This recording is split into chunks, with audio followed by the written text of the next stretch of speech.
हम तो देख रहे हैं कि बचपन में जो हम लोग कागा दुआ खेलते थे वहीं बैठा के सारे जनप्रतिनिधि हम लोग को कागा दुआ खिला रहे हैं। एक बार भी लोग बात ये नहीं किए रोजगार के विषय में, एक बार भी बात नहीं किए ये लोग कि रोजगार कैसे बिहार में मिलेगा। एक मिनट रुकिए, नहीं कोई भी आरोप नहीं लगा। आपकी आवाज को सुनने आ रही है प्रभात खबर इलेक्शन एक्सप्रेस। देखते रहिए प्रभात खबर इलेक्शन एक्सप्रेस। अभी आपके समक्ष और हमारे साथ मंच पर कांग्रेस का पक्ष रखने के लिए मौजूद हैं सीवान कांग्रेस जिला अध्यक्ष सुशील कुमार जी। सुशील कुमार जी से मैं आग्रह करूंगा वो खड़े होकर जनता का अभिवादन स्वीकार करें। राजद का पक्ष रखने के लिए हमारे साथ मौजूद हैं जिला पार्षद ब्रजेश सिंह जी। जदयू का पक्ष रखने के लिए हमारे साथ हैं राज्य परिषद सदस्य उमेश ठाकुर जी। हमारे साथ मौजूद हैं भाजपा माले का पक्ष रखने के लिए अमरनाथ यादव जी।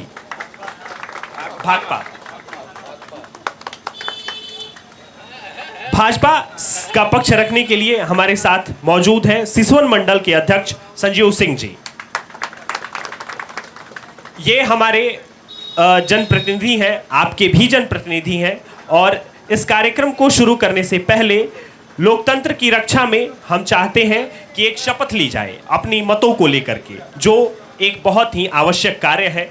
आगामी विधानसभा चुनाव में हम सभी मत देंगे, तो उसके लिए प्रभात खबर ने एक मुहिम चलाया है कि हम जिस भी चौपाल में जा रहे हैं वहां पर मौजूद जनप्रतिनिधियों के साथ साथ जनता को भी शपथ दिलाया जाए। मैं आप सभी से आग्रह करता हूं, कृपया आप अपने स्थान पर खड़े हो जाएं और आप अपना दायां हाथ आगे कर लें। खड़े हो जाएं। आप अपना दायां हाथ आगे कर लें और जो मैं बोलूंगा उसे पीछे से दोहराएं। मैं शपथ लेता हूं कि मैं अपने वोट की कीमत को पहचानता हूं। मैं वादा करता हूं कि मैं मतदान अवश्य करूंगा, क्योंकि यह मेरा अधिकार ही नहीं बल्कि मेरी जिम्मेदारी भी है। बिहार जागे देश आगे। धन्यवाद। कृपया आप अपने स्थान ग्रहण करें। हमारे कार्यक्रम की औपचारिकता लगभग समाप्त हो चुकी है। अब कार्यक्रम पूरी तरह से शुरू हो चुका है। चूंकि यह चौपाल जनता का कार्यक्रम है और जनता के सवालों का कार्यक्रम है, तो हम जनता के पास भी आएंगे, लेकिन उससे पहले हम अपने जनप्रतिनिधियों से आगे के ब्लूप्रिंट को जान लेते हैं कि आगामी विधानसभा चुनाव में वो किस मुद्दे पर काम करेंगे और उनका ब्लूप्रिंट क्या होने वाला है। सबसे पहले हम शुरू करते हैं सिसवन कांग्रेस जिला अध्यक्ष सुशील कुमार जी से। सुशील कुमार जी, आप जनता को बताएं कि इस बार विधानसभा चुनाव में आपका ब्लूप्रिंट क्या होने वाला है। कांग्रेस पार्टी की तरफ से अपना पक्ष हम रख रहे हैं। सबसे पहले तो हमारे तमाम जो विभिन्न दलों के नेतागण हैं और हमारे आम आवाम जो भी मेरी बात सुन रहे हैं, सबको मेरा नमस्कार, आदाब, सलाम। जनता के जो सवाल हैं उन सवालों पर जनता के चुनाव होने चाहिए, और पहले जनता वोट देके अपनी सरकार बनाती थी। एक नई परिपाटी भाजपा ने शुरू की है। वह चुनाव आयोग के माध्यम से, पिछले दरवाजे से, वह चाहती है कि अपना मतदाता कौन होगा यह हम चुनेंगे, और उसके माध्यम से यह जो वोटों की चोरी की पूरी खेल चल रही है यह जनता के सवाल होंगे। एसआईआर के बहाने, एसआईआर के माध्यम से जो गहन पुनरीक्षण की प्रक्रिया चल रही है, इसमें बड़े पैमाने पर धांधली का अंदेशा है, और यह पूरी चुनाव प्रक्रिया को धूमिल करने का और विश्व का जो सबसे बड़ा लोकतंत्र है भारत, उसको भी तहस नहस करने की पूरी तैयारी है। और हम विभिन्न मंचों के माध्यम से कांग्रेस पार्टी के द्वारा और इंडिया महागठबंधन के द्वारा लगातार इसका मुखालफत हम लोग करते रहे हैं। चाहे चुनाव आयोग की सिवान का जो जिलाधिकारी ने जो मीटिंग बुलाई होगी, या चाहे दिल्ली के अंदर में जो चुनाव आयोग ने ट्रेनिंग का कार्यक्रम किया था, उस माध्यम से हम इस बात को मानते हैं कि जनता के जो प्रतिनिधि चुनकर आने चाहिए वह जनता के प्रति जिम्मेदार और जवाबदेह होने चाहिए। लेकिन निश्चित ही हम इस बात को भी विचार करना चाहिए कि जिन विधायकों को, जिन लोगों को हम अपना मत देते हैं, वह 5 साल तक जनता के बीच में वह दिखाई नहीं पड़ते हैं। और यह दरौंदा विधानसभा भी उसी का एक एग्जाम्पल मात्र है कि यहाँ जनता के सवालों से विधायक जी को कोई मतलब नहीं है। विधायक जी बस वोट लेकर वह जीत कर वह चले जाते हैं और जनता के पक्ष में उनका कोई काम नहीं रहता है। हम इस बात को कहना चाहते हैं कि मोदी जी और नीतीश जी की जो डबल इंजन की सरकार चल रही है बिहार के अंदर में, इस सरकार को बदलना ज़रूरी है। इस कारण बदलना ज़रूरी है क्योंकि यह सरकार जिस वादे को करके आई थी कि हम आएंगे तो विधि व्यवस्था को दुरुस्त करेंगे, रोज़ बरोज़ यहाँ अपराध की घटनाएं घट रही है। हम इस बात को भी कहना चाहेंगे कि विभिन्न कार्यालयों के अंदर में आप जाइएगा, चाहे थाना के अंदर में जाइए, जब ब्लॉक के अंदर में जाइए, चाहे विभिन्न कार्यालयों के अंदर में जाइए, बिना पैसे का लेन देन किए हुए आपका कोई काम नहीं होना है। तो सवाल है ऐसे अपराध और ऐसे भ्रष्टाचार की जो सरकार चल रही है, इस सरकार को बदलने का वक्त आ गया है और एक ऐसी सरकार चुनने की वक्त आ गई है जो निश्चित ही आने वाले दिनों में आपके सवालों पर काम करेगी। हम इस बात को कहना चाहते हैं बहुत ही मजबूती से, सरकार हम जब चुनते हैं तो सरकार से हम अपेक्षा करते हैं कि वह सरकार आएगी तो रोजगार देगी। हम इस सरकार से अपेक्षा करते हैं कि वह 3 साल का जो डिग्री कोर्स है बीए का, वह 3 साल में, और 2 साल का एमए का कोर्स है वह 2 साल में कंप्लीट करना चाहिए। लेकिन 3 साल का डिग्री कोर्स यहाँ 5 साल 6 साल जेपी यूनिवर्सिटी के अंदर में होता है और लगातार एमए का भी कोर्स 3.5 साल 4 साल में यह पूरा होता है। जब सरकार से सवाल पूछी जाती है तो यहाँ देशद्रोही करार दिया जाता है और साथ ही साथ लाठियों की बौछार उस समय होती है, पानी की बौछार उस समय होती है जब युवा रोजगार मांगता है। हम इस बात को कहना चाहते हैं दोस्तों कि 20 साल का वक्त बहुत होता है और 20 साल के वक्त में अगर एक तवे पर अगर एक रोटी पक रही होती है, उसको आप पलटिएगा नहीं तो निश्चित ही आने वाले वक्त में वह रोटी जल जाती है। और यह रोटी अगर एक तरफ अगर ज़्यादा रोटी सीज गया तो दूसरे तरफ कच्चा रह जाएगा। तो निश्चित ही इस सरकार को बदलने का वक्त है और आने वाले चुनाव में 25 का जो चुनाव हो वह 25 का चुनाव एक विकास की सरकार, एक विधि व्यवस्था की सरकार जो युवाओं के रोजगार दे सके, जो आपके जन समस्याओं को लेकर वह विधायक जी आए, आपके घर घर आके पूछे। हम इस बात को कहना चाहते हैं कि इंडिया गठबंधन के हिस्से में चाहे जो भी गठबंधन का जो भी सीट या आएगा, हम बहुत मजबूती से, बहुत ही ताकत से और बहुत ही जिम्मेदारी से इस चुनाव को लड़ेंगे और निश्चित ही एक ऐसा विधायक इस क्षेत्र के अंदर में चुन कर देंगे आने वाले दिनों में जो जनता के प्रति जिम्मेदार होगा। और निश्चित ही आने वाले दिनों में एक ऐसा विधायक हम चुन के देंगे जो आपके घर घर जाएगा और जाकर आपके सवालों को पूछेगा, आपके दुख सुख के, आपके तकलीफों में वह शामिल रहेगा जो लगातार आप 20 सालों में नहीं कर पाए। दरौंदा विधानसभा के बनने के बाद लगातार यहाँ या तो एनडीए के जो समर्थित उम्मीदवार चाहे बीजेपी के हो चाहे जदयू के हो वही जीतते रहे हैं। इस बार दरौंदा विधानसभा के मतदाताओं से हम कांग्रेस पार्टी की तरफ से यह अपील करेंगे, इंडिया गठबंधन तरफ से अपील करेंगे कि इस बार बदलिए, इस बार कोई ऐसा विधायक चुनिए जो आपके दुख में, आपके तकलीफों में, आपके परेशानी में और हर स्तर पर आपके परेशानियों में वह साथ खड़ा हो सके। धन्यवाद। धन्यवाद सुशील जी। मैं आप सभी को बता देना चाहता हूं कि हमारे कार्यक्रम की एक सीमा बनाई गई है, तो मैं आप सभी जनप्रतिनिधियों से आग्रह करूंगा कि कृपया कम शब्दों में अपनी बातों को रखें, क्योंकि आप सभी राजनीतिक धुरंधर लोग हैं, वाकपटु और समझदार लोग हैं। तो अभी भाजपा का पक्ष रखने के लिए हमारे बीच मौजूद हैं संजीव सिंह। संजीव सिंह जी से मैं कहूँगा कि वो इस बार के ब्लूप्रिंट को बताएं। सबसे पहले प्रभात खबर के इस चौपाल में सिसवन प्रखंड के कोने कोने से आए सभी मतदाता बंधु को हम सादर नमस्कार करते हैं और जय श्री राम बोलते हैं। और हम 5 साल की बात अगर आप करते हैं तो 5 सालों में एनडीए गठबंधन के द्वारा और माननीय विधायक के द्वारा जो विकास किया गया है वो काबिले तारीफ है। और 5 साल नहीं अभी हमारे जिलाध्यक्ष जी ने बताया है कि 20 सालों में, तो 20 सालों का भी आप चर्चा अगर करेंगे तो उसमें भी एनडीए गठबंधन के जो भी हमारे नेता रहे, जदयू से रहे, भाजपा से रहे, उन्होंने जो विकास किया है उसकी कोई तुलना नहीं। इसलिए फिर आगे जो सवाल आएंगे उसके जवाब दिए जाएंगे।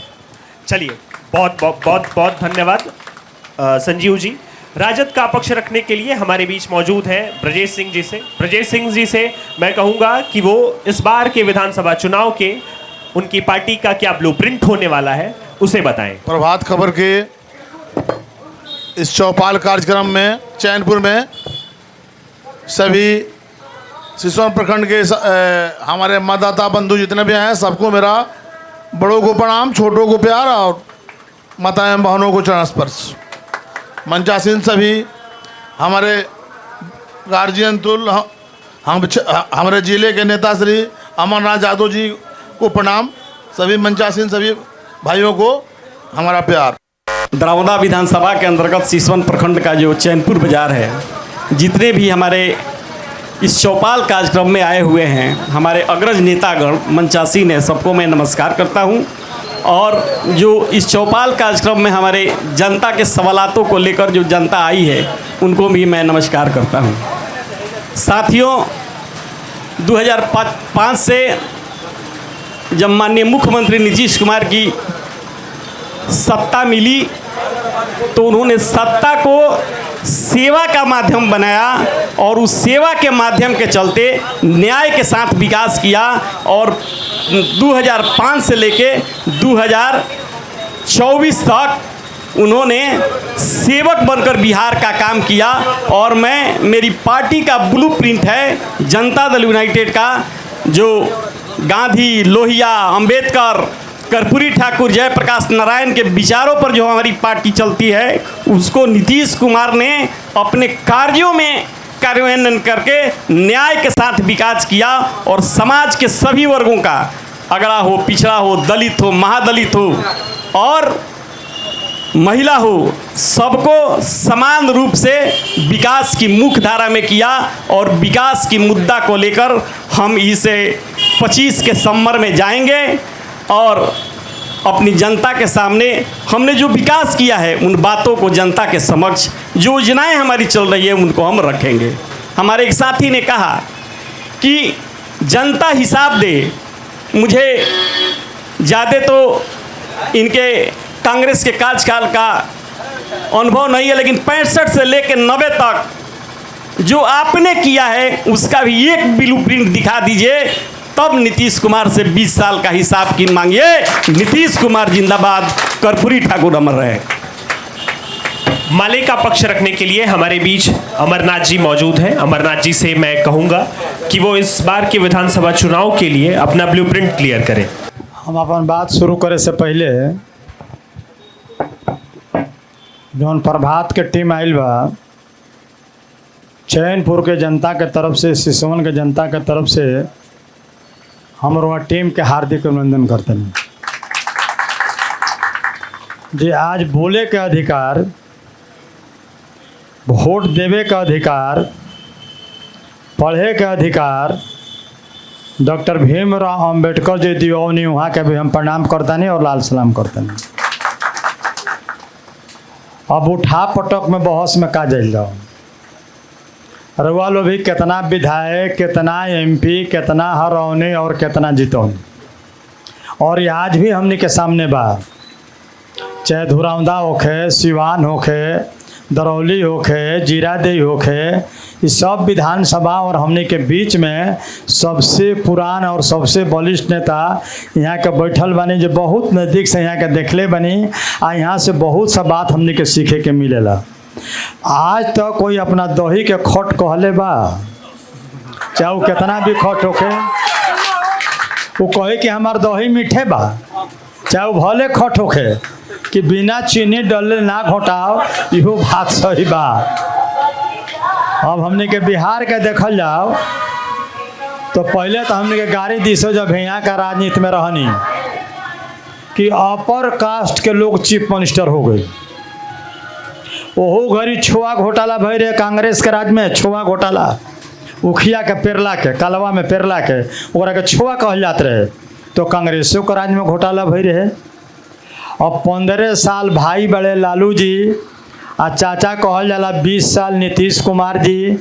रउआ लोग अगर समझे और अपना से करा के समझे कि एक दिन का मजदूरी 100 रुपया होला का, एक दिन का मजदूरी अगर 100 रुपया हो तो खेत और हाथ उठा के कहीं तो आशा के रसोईया के क गो रुपया बढ़ल है 3000 कहतनी 3300 कहतनी।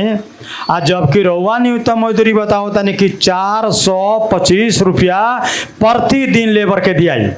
आ कुशल के कुशल वाला 600 कहीं 700 आपन काम बा।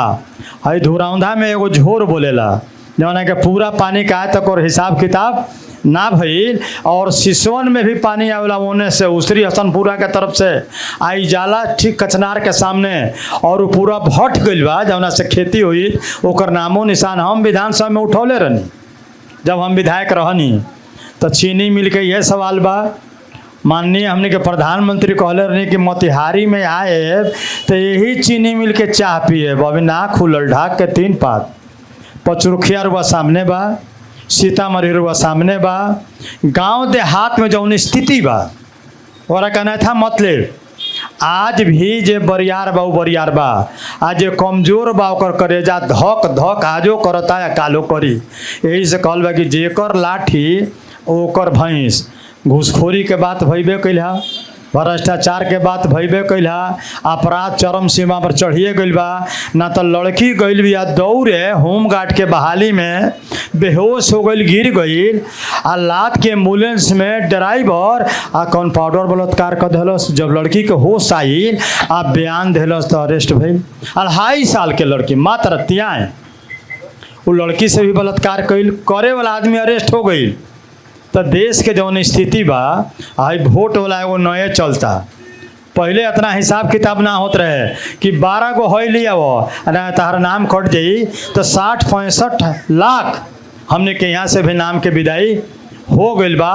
और हर गांव में मारा मारी बा। हर गांव में जे जाता वो अपने से भर देता। एगो हमने के पौनो नहीं खे देत रिसीविंग दस्खत अपने से कर देता।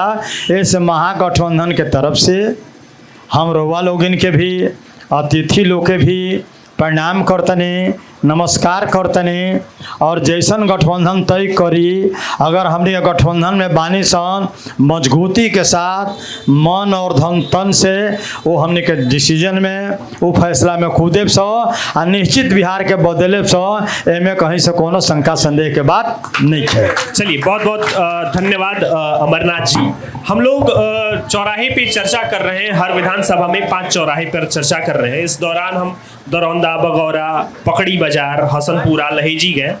मैं चूंकि यहाँ पर भाजपा के विधायक हैं तो भाजपा के व्यक्ति से ही जानने की कोशिश करूंगा कि एक समस्या जो हमारे बीच सबसे ज़्यादा सामने आई वो जल जमाव और ड्रेनेज को लेकर के है। आखिर ऐसा क्या हुआ, इस पर मैं जेडीयू से भी जवाब लूंगा, लेकिन पहले भाजपा के प्रतिनिधि से ये मैं जानने की कोशिश करूंगा कि आखिर ये जल जमाव की समस्या इतने दिनों से क्यों बनी हुई है।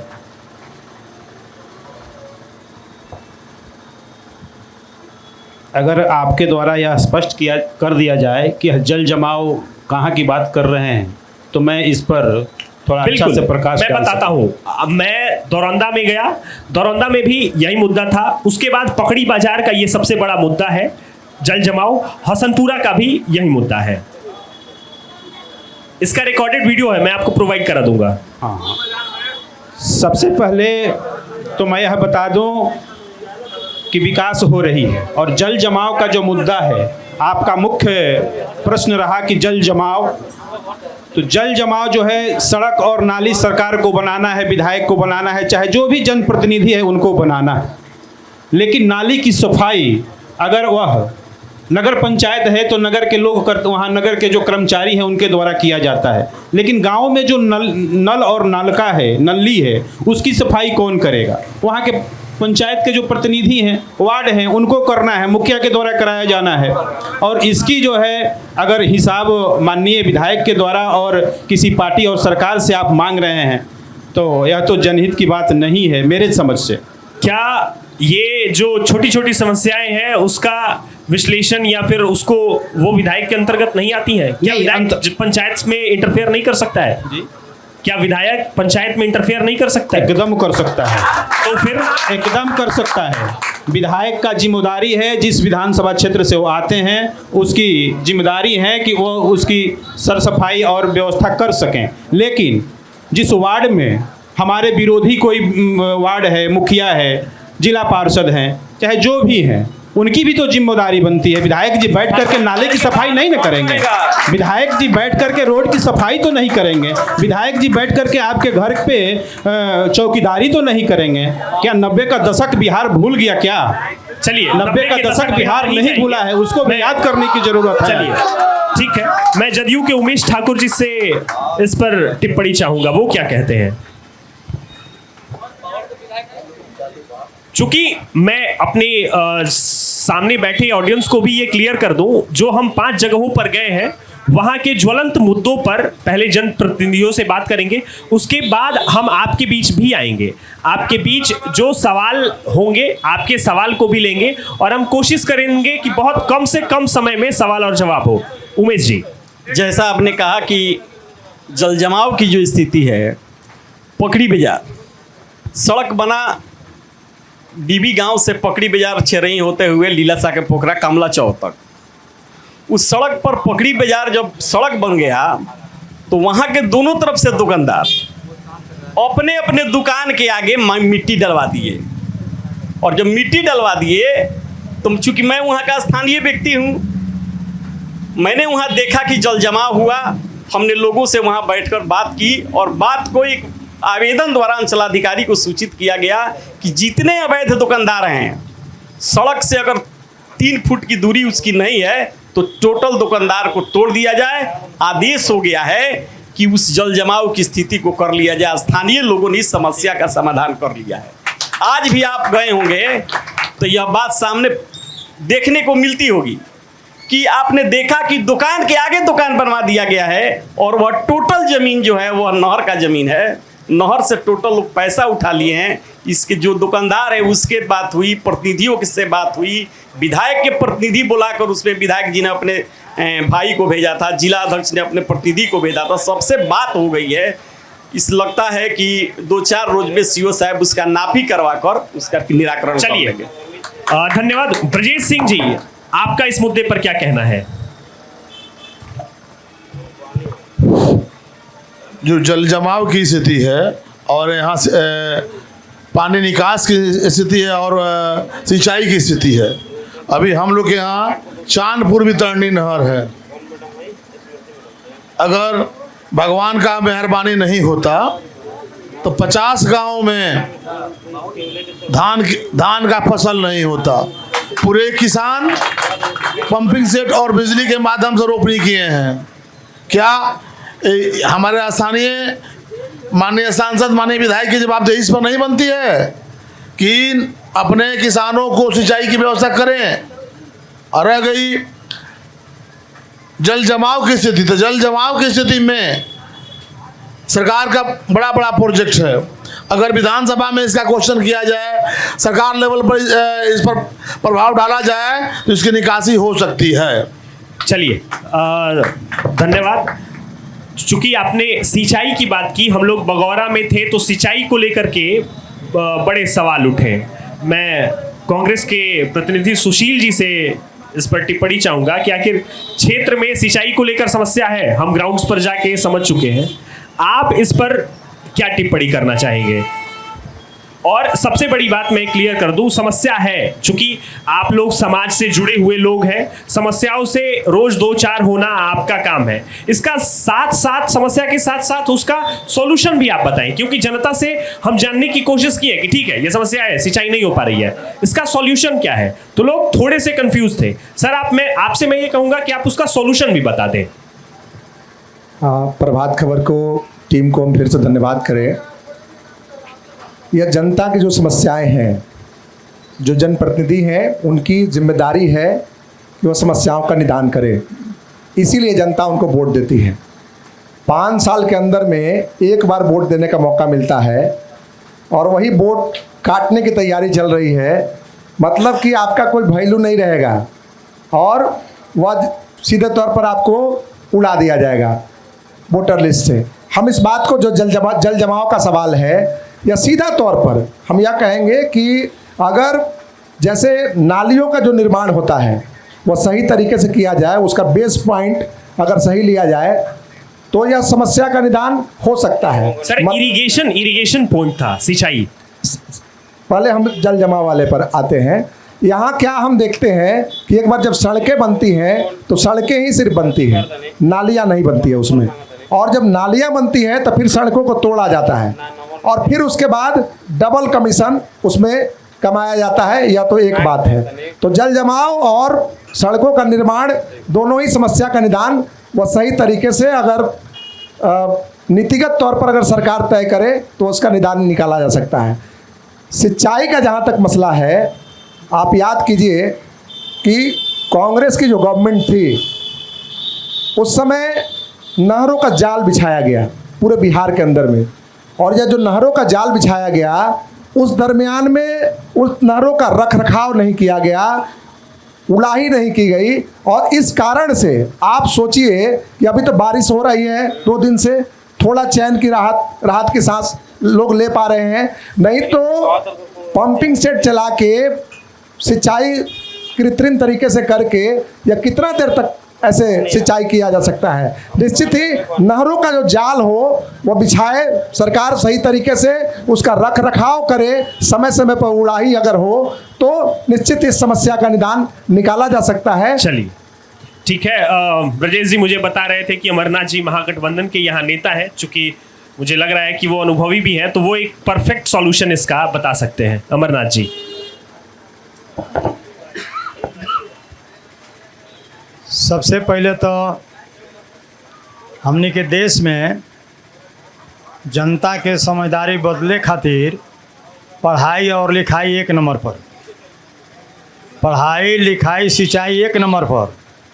और वह का उदाहरण देवे के चाहतनी कि हमनी के ज़िंदगी के दवा सुई मिले खातिर जौन प्रॉपर चैनपुर में हॉस्पिटल बा ओमें 5 फुट पानी लागल बा, कहीं जाए के दूर नहीं के 5 फुट एजी लागल बा।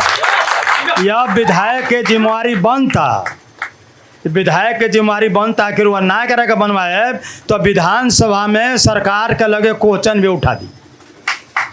पूरा देश में 797 जिला बा, 797, और भाजपा के एगो ऑफिस में 25 से 30 करोड़ रुपया लगा के बनल बा, 25 से 30 करोड़।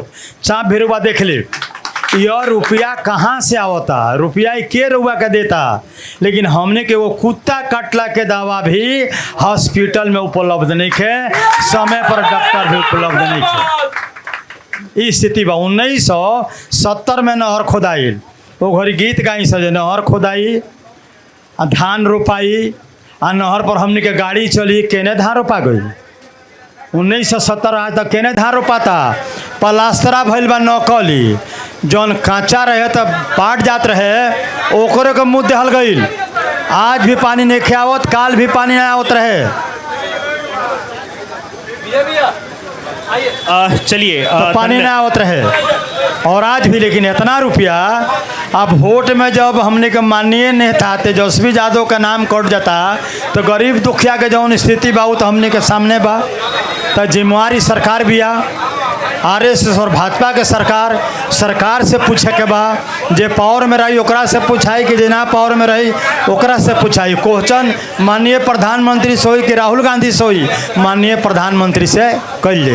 बिल्कुल सही बात बोले हैं आप अमरनाथ जी। चूँकि हम लोग ग्राउंड में घूम रहे थे तो लहेजी गए हुए थे, तो लहेजी के जनता की एक डिमांड है जो अभी मैं संजीव जी तक कन्वे कर देना चाहता हूं कि लहेजी में एक +2 हाई स्कूल है, वहां के लोगों का डिमांड है कि उसको कॉलेज में तब्दील कर दिया जाए। तो मेरा बस आपसे ये कहना था, उनकी ये बात थी, मेरा काम है जनता की बात आप तक पहुंचाना, वो मैंने आपको पहुंचा दिया। इस पर क्या आपकी राय है और ये काम कब तक आप करा पाएंगे ये बता दीजिए। मैं उस पर यह बात बता दूं आपको कि हमारे सरकार के द्वारा और हमारे विधायक के द्वारा तीनों प्रखंड में डिग्री कॉलेज के लिए आवेदन कर दिए गए हैं और वह स्वीकृत भी हो चुका है। अभी जो उमाशंकर सिंह महाविद्यालय है उसको भी मान्यता प्राप्त हो चुका है, और जितनी भी विद्यालय हैं जहाँ जहाँ से मांग हुआ है उसका भी माननीय विधायक के द्वारा लिख करके इसकी सूचना सरकार को दे दी गई है, और हमको लगता है कि इसी सत्र में वह भी क्लियर हो जाएगा। चलिए धन्यवाद। अब जनता के सवालों पे आते हैं। हमारे पास समय बहुत कम है, 10 से 15 मिनट का हमारे पास समय है। इस 10-15 मिनट में जनता का सवाल ले लेंगे बारी बारी से। इधर से एक सवाल ले लेते हैं। हाँ बताएं। ब्लॉक में पहले कोई भी मेरा नाम विशाल कुमार है। ब्लॉक पे कोई भी जाति निवास बनवाने के लिए जाता है, 200 रुपये कमीशन देता है, उसके बाद बनता है। उसके बाद हॉस्पिटल की बात कर रहे हैं तो रेबीज के इंजेक्शन के लिए 50 रुपया दिया जाता है, जो वहाँ के स्टाफ है, तब रेबीज का इंजेक्शन मिलता है। और यहाँ तक CO BDO भी कमीशन ले रहे हैं। यहाँ जितना पोखरा के नापी हो गया है पर्पल 2 के पेपर से, और सबको तोड़ने का आदेश चिपक गया है, और CO साहब पैसा लेकर नापी अतिक्रमण हटाने के लिए रुके हुए हैं। ठीक है, पूछा जाए विधायक जी वोट बनाने के लिए क्या CO साहब पर दबाव दिए हैं? ठीक है, संजीव जी से इसका जवाब लेंगे, लेकिन पहले उमेश जी से जान लेते हैं वो इस मुद्दे पर क्या कहते हैं।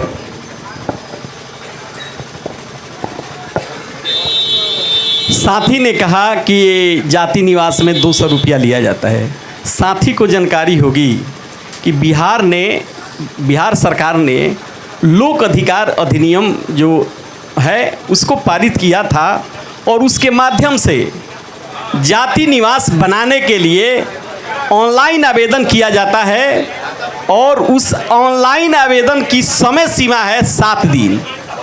अगर 7 दिन के अंदर वो अगर नहीं बनता है, और आप कह रहे हैं कि 200 रुपया लिया जाता है, आप व्याकुल भारत है, और उस व्याकुल भारत की दवाई वही आप जाकर 200 रुपया किसी दलाल को दे देते हैं। जो लोक अधिकार अधिनियम नीतीश कुमार ने बनाया है उसको जाकर देखिए संजीव जी, उसमें जात निवास आय आपको LPC उस बात को समझिए, देखिए, सुनिए। आप नेट चलाने वाले साथी हैं और ऐसा बात कर रहे हैं जैसा लगता है कि आप पढ़े लिखे नहीं है या आप जानना नहीं चाहते। सर एक बात मैं आपको कहना चाहूँगा। 1 मिनट, मैं खड़ा हूँ, मैं इधर हूँ, आपको नहीं बोलना पड़ेगा। इस नौजवान साथी के सवाल पर आप उसे ये नहीं कह सकते हैं कि वो पढ़ा लिखा नहीं है। सर एडमिनिस्ट्रेशन एंड मैनेजमेंट जो है वो भी स्टेट के अंडर में आता है, और वो मैनेजमेंट यदि आप नहीं कर पाते हैं और वो लूप होल्स है, तो किसी युवा के सवाल पे आप उसे इस पर वो जज आप तो नहीं कर सकते हैं ना। मैं यह बात अगर मेरे मुंह से आई है तब मैं इसको वापस लेता हूं और साथी से क्षमा प्रार्थी हूं। लेकिन संजीव जी, लेकिन सवाल 1 मिनट सुन लिया जाए। समय 1 मिनट, आधा मिनट में आपकी बात को रखते हुए कहूंगा कि सरकार ने जो व्यवस्था बनाई है उस व्यवस्था का आप उपयोग कीजिए। जो लोक अधिकार अधिनियम है उस व्यवस्था के तहत आप आइए। हेलो, मैं एक मिनट रुक जाइए। मैं आप लोगों से भी कहूंगा कि आपकी बातों को वहां पहुंचाने के लिए मैं ये पकड़ा हूं, तो यदि जब तक आप सहयोग नहीं कर पाएंगे तब तक मैं मजबूत नहीं बनूंगा। और एक बात मैं बता देता हूं, मैं लोकतंत्र का चौथा स्तंभ हूं। मैं मजबूत नहीं बनूंगा फिर आप कमजोर पड़ जाएंगे। ठीक है, तो हम लोग यहाँ की गरिमा को बनाए रखेंगे। इस पर संजीव जी का जवाब। जो सवाल हमारे नौजवान साथी ने किया है और उसका जवाब माननीय नेता के द्वारा दिया गया है, लेकिन इसी सवाल का जवाब मैं भी दे दूं। जो 1 सप्ताह के अंदर बनना है वो बनता भी है और बनेगा भी, अब बन रहा है। रही बात 200 रुपया की, तो आप किसी को जा करके 200 रुपया दे देंगे तो लोग लेने के लिए यहाँ तैयार बैठे हैं, और वह लोग कहीं दूसरे लोग नहीं हैं, वो लोग हमारे और आपके बीच ही बैठे हुए हैं। लोग कहते हैं आप अपना काम छोड़ करके प्रखंड मुख्यालय नहीं जाइएगा और बोलिएगा कि भैया आप जाइए करा दीजिएगा, तो वो बोलेंगे कि भाई 200 रुपया दो तार काम हो जाए। तो आपके पास 200 रुपया है, आप 200 रुपया उनको देते रहिए। अगर कोई कर्मचारी, सरकारी अधिकारी इस बात को कहता है और आप इस बात की आपके पास कोई पुष्टि है तो उसको ला करके यहाँ रखिए। बिल्कुल सुशील जी। एक तो हमारे नौजवान साथी ने जो सवाल उठाया उसके लिए हम आपको अभिनंदन करते हैं। यही लोकतंत्र की सच्ची ताकत है और यही आपकी ताकत है कि आप अपने जनप्रतिनिधियों से सवाल पूछिए। चलिए, सवाल यह है कि जो 200 रुपया देने की ज़रूरत पड़ती है, हमारे जो भी सत्ता पक्ष के नेता हैं अपने कलेजे पर हाथ रख के क्या जवाब देने की स्थिति में हैं कि ट्रांसफ़र पोस्टिंग में पैसे लिए जाते हैं इसी सरकार के अंदर में, और जो अधिकारी हैं वह खुलेआम घूस लेते हैं, वह सीधे सीधे ऊपरी स्तर पर वो लेते हैं, कहते हैं टेबल के नीचे से देने की जरूरत नहीं है, ऊपर ही दे दीजिए। आपको यह बताएं कि दाखिल खारिज आप कराने जाइएगा, आप निवास प्रमाण पत्र बनाने जाइएगा, आप कोई कागज बनाने जाइएगा, जो लोक सेवा अधिकार का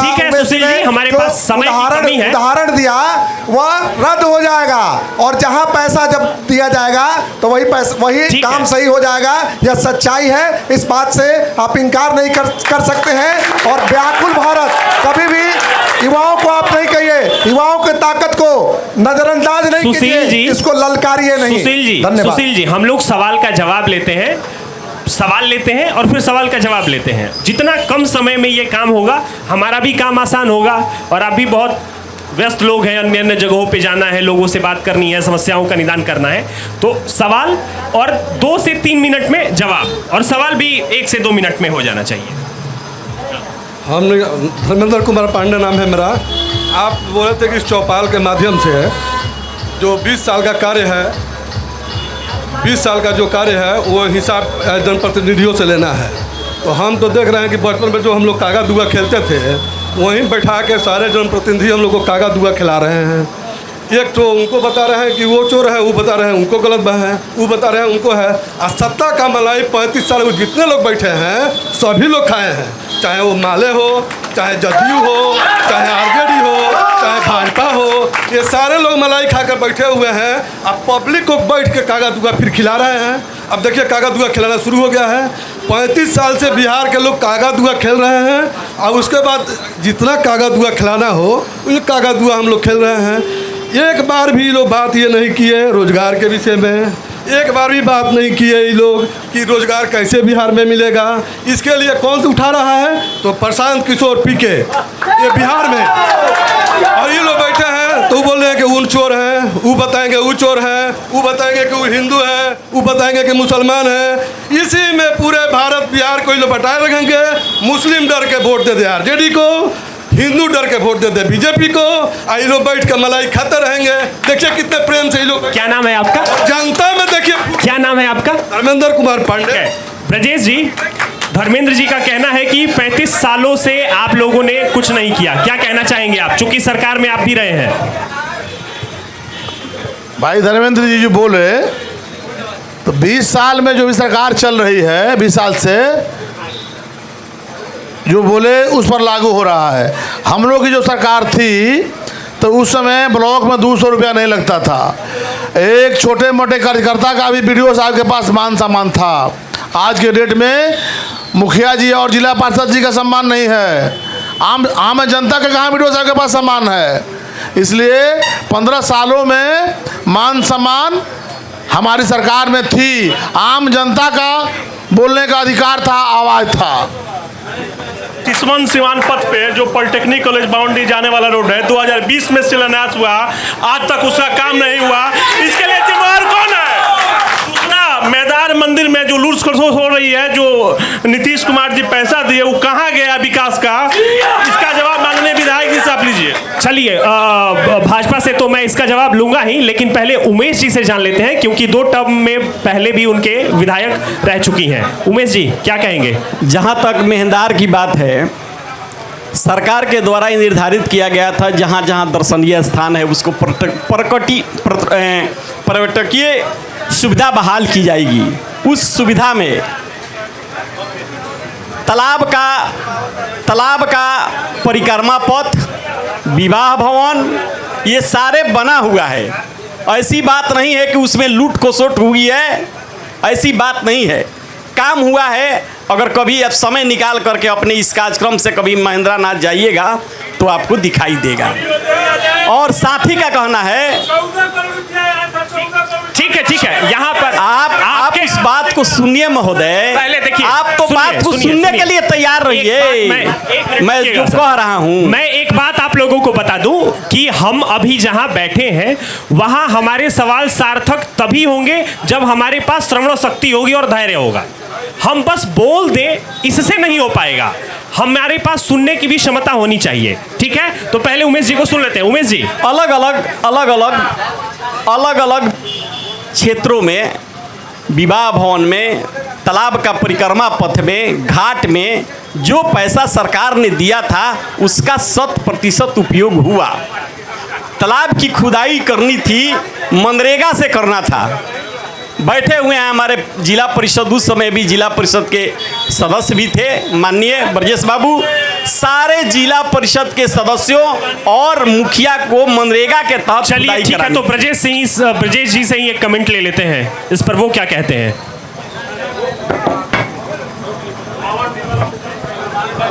जिस समय हम लोग के सांसद बीजेपी के माननीय ओम प्रकाश यादव जी थे, उस समय बाला मरुगुंडी खुद जिला अधिकारी थे सिवान के, उस समय मनरेगा से काम चला। लेकिन उसके बाद पर्यटक विभाग द्वारा जो भाई हमारे बोल गए 14 करोड़ रुपया आया था, बीच में संतोष कुमार मल साहब इसके सेक्रेटरी थे। हम लोगों ने उनसे जाकर मिला भी था। मल साहब डायरेक्ट मॉनिटरिंग करते थे, लेकिन जो 14 करोड़ जो भाई हमारे बोल गए, सत्य बात है, प्राकलन था। कितना काम हुआ उसके बाद हम लोग को जानकारी नहीं है। चलिए ठीक है, अगले सवाल पे आते हैं। नाम और सीधा सवाल। मेरा नाम मनीष तिवारी है और मैं जन स्वराज पार्टी से हूँ, और मेरा प्रश्न सीधे सत्ता पक्ष से है। स्थानीय मुद्दों पे तो काफ़ी बात हो रही है, हम बिहार के बारे में कुछ पूछना चाहते हैं। नीति आयोग के हिसाब से बिहार देश में सबसे गरीब राज्य है, सबसे नीचे है। 2011 में बिहार से 74.5 लाख लोग पलायन करके बाहर रोजी रोजगार के लिए गए थे। 2024 का रिपोर्ट है, आज के समय में 2 करोड़ 90 लाख लोग बिहार से बाहर हैं। तो आपने 20 साल में कौन सा विकास किया है कि 74.5 लाख से लोग बढ़ के 2 लाख 9 करोड़ लोग पलायन कर गए? अभी भी बिहार सबसे नीचे है गरीबी में। इस पे आपका क्या विकास है, आप बताइए। इस पे पलायन और रोजगार, इस पे हम सभी दलों के बैठे प्रतिनिधियों से जवाब लेंगे। सुनील जी से पहले शुरू करते हैं।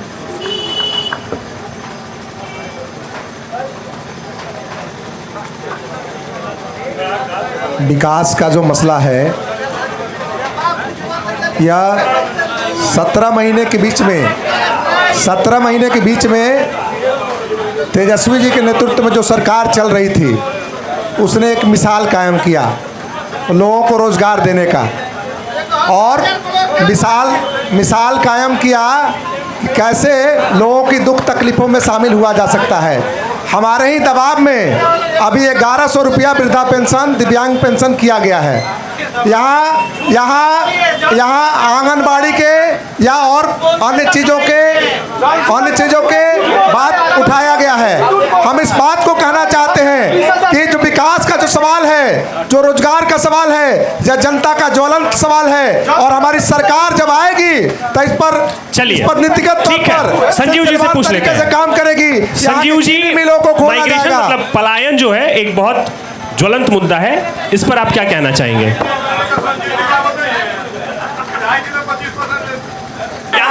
यहाँ पर आप सभी को अभिषेक कैमरे पे रहिए। आप सभी को मैं एक बात बता देता हूँ, आपका हर एक शब्द यहाँ पर रिकॉर्ड हो रहा है। और यदि सुनिए भाई साहब, आपको भी कह देता हूँ, और इधर से जिसने कमेंट किया था उसे भी कह देना चाहता हूँ, यदि आप आपस में भिड़ेंगे, इसका मतलब आपको आपके सामने बैठे जनप्रतिनिधियों पर भरोसा नहीं है। भरोसा नहीं है ना, सबूत मांगा जाएगा। वो सबूत बैठिए आपके जनप्रतिनिधि मंच पर है या नहीं, ये बताइए। बैठिए, है कि नहीं है? क्या वो जवाब देने के काबिल नहीं है? आम जनता है तो आपके प्रतिनिधि पर आपको भरोसा नहीं है? आपके एक मिनट रुकिए। नहीं, आरोप नहीं, मैं वही कह रहा हूं। जो बात आप सुनिए, जो बात हल्ला नहीं, मत करिए, हल्ला मत करिए। आप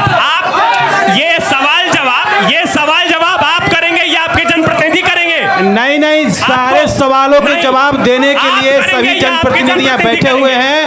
आप सभी से आग्रह है कि आप लोग धैर्य बनाए रखें। आप लोग शांत नहीं रहेंगे तो कार्यक्रम बंद हो जाएगा। मैं सभी से आग्रह करते हैं कि सबका सवालों का जवाब देने के लिए जनप्रतिनिधि यहाँ बैठे हुए हैं। देख रहे थे चंदन और अभिषेक सबका जवाब जो है